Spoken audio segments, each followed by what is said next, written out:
Hai para cendekia dimanapun berada, berjumpa kembali bersama saya Fenty, dosen bimbingan dan konseling Fakultas Ilmu Pendidikan Universitas PGRI Semarang. Di video kali ini, saya akan membahas tentang konsep komunikasi, bagian dari mata kuliah Komunikasi Konseling Digital. Di pertemuan kedua ini, kita akan bahas bersama-sama. Apa itu komunikasi? Akar kata komunikasi. Yang pertama, kata kerja atau verb dalam bahasa Inggris. Communicate artinya yang pertama, untuk bertukar pikiran, perasaan-perasaan, dan informasi. Yang kedua, untuk membuat tahu. Yang ketiga, untuk membuat sama. Dan keempat, untuk mempunyai sebuah hubungan yang simpatik. Yang kedua, kata benda atau noun. Communication.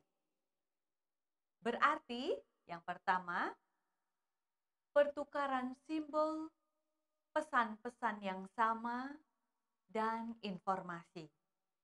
Kedua, proses pertukaran di antara individu-individu melalui simbol-simbol yang sama.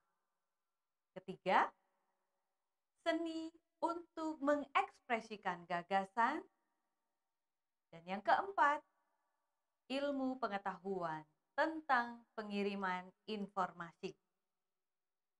Kita akan lanjutkan. Apa itu sebenarnya definisi komunikasi? Definisi komunikasi adalah proses penyampaian informasi, gagasan, emosi, keahlian, dan lain-lain. Melalui penggunaan simbol-simbol seperti kata-kata, gambar-gambar, angka-angka, dan lain-lain. Sehingga komunikasi itu bisa menjadi sesuatu hal, menembus faktor ruang dan waktu. Maksudnya bahwa para pelaku yang terlibat dalam komunikasi tidak harus hadir dalam waktu serta tempat yang sama.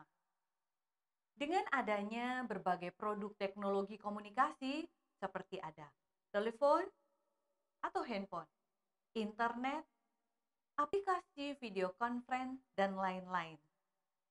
Faktor ruang dan waktu tidak lagi menjadi masalah dalam berkomunikasi. Komunikasi adalah aktivitas pertukaran ide atau gagasan. Secara sederhana, kegiatan komunikasi dipahami sebagai kegiatan penyampaian dan penerimaan pesan atau ide dari satu pihak ke pihak yang lain dengan tujuan untuk mencapai kesamaan pandangan atas ide yang dipertukarkan tersebut. Ini adalah unsur proses komunikasi linier. Yang pertama kita bisa lihat dari ujung, siapa sebagai komunikator mengatakan apa. Ini isi dari pernyataan. Kemudian dengan saluran yang mana? Atau bahasanya media. Kepada siapa? Yaitu komunikan. Dengan efek seperti apa? Hasilnya, efek. Nah, ini unsur proses komunikasi linier. Sedangkan unsur proses komunikasi sekuler. Ada sender, channel media, receiver. Meaning, encoding, message, decoding, meaning, ada feedback. Di situ juga ada noise tentunya. Kita next kepada elemen komunikasi. Ada komunikator, ada pesan, media, komunikan, dan umpan balik seperti yang kita bahas sebelumnya. Siapa itu komunikator? Orang yang menyampaikan pesan. Pesan itu adalah ide atau informasi yang akan akan disampaikan. Media ini sarana komunikasi. Komunikan audiens atau pihak yang menerima pesan. Dan ada umpan balik, respon dari komunikan terhadap pesan yang diterima. Kita akan lihat bagaimana dan apa saja bentuk dari komunikasi. Dari segi penyampaian pesan, dari segi kemasan pesan, dari segi keresmian pelaku komunikasi, dan dari segi pasangan komunikasi. Bagian ini semua merupakan bentuk komunikasi. Secara tidak langsung, bentuk-bentuk komunikasi ini ada berdasarkan konteksnya. Misalnya ada komunikasi interpersonal, intrapersonal, kelompok, publik, organisasi, dan juga massa.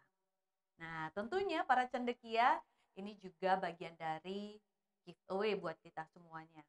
Buat para cendekia nanti bisa kita komunikasikan, kita diskusikan di forum Spada Ugris secara bersama-sama dengan peserta yang lain.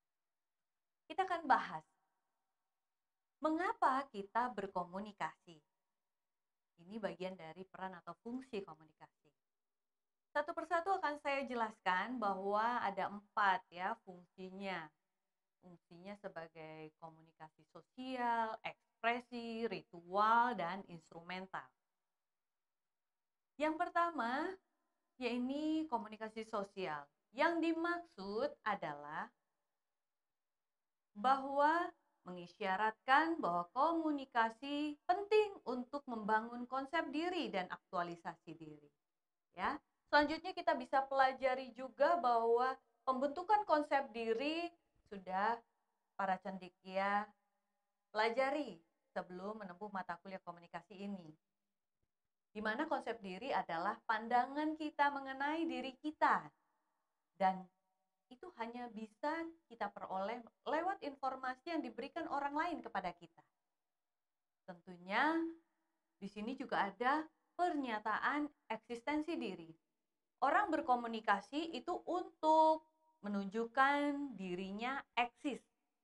Dan tentunya ada hal lain untuk memenuhi kebutuhan dalam rangka kelangsungan hidup, untuk memupuk hubungan dan memperoleh kebahagiaan.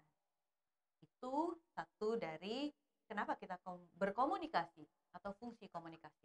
Kita akan lanjutkan fungsi yang kedua sebagai fungsi ekspresif gitu ya. Di sini komunikasi ekspresif tidak otomatis bertujuan mempengaruhi orang lain, tetapi dapat dilakukan sejauh komunikasi merupakan instrumen untuk menyampaikan perasaan-perasaan emosi kita.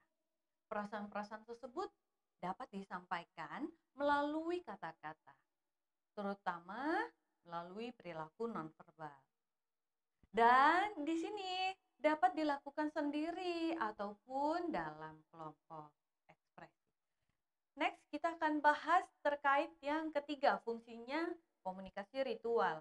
Kebiasaan-kebiasaan, ritual-ritual atau upacara-upacara yang sering dilakukan oleh suatu komunitas. Contohnya, upacara kelahiran, ya. Di sini ada kelahiran, kematian, pernikahan, ulang tahun, pertunangan, dan lain sebagainya. Contoh lainnya juga ada olimpiade, piala dunia, dan lain-lain. Dalam acara-acara tersebut, orang mengucapkan kata-kata atau perilaku-perilaku tertentu yang bersifat simbolik. Ya. Kita lihat bahwa yang keempat di sini fungsi komunikasi instrumental. Ya, saya akan tunjukkan. Komunikasi instrumental mempunyai beberapa tujuan umum.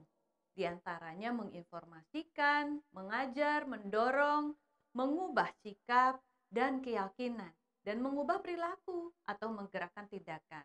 Dan untuk menghibur, ini entertain.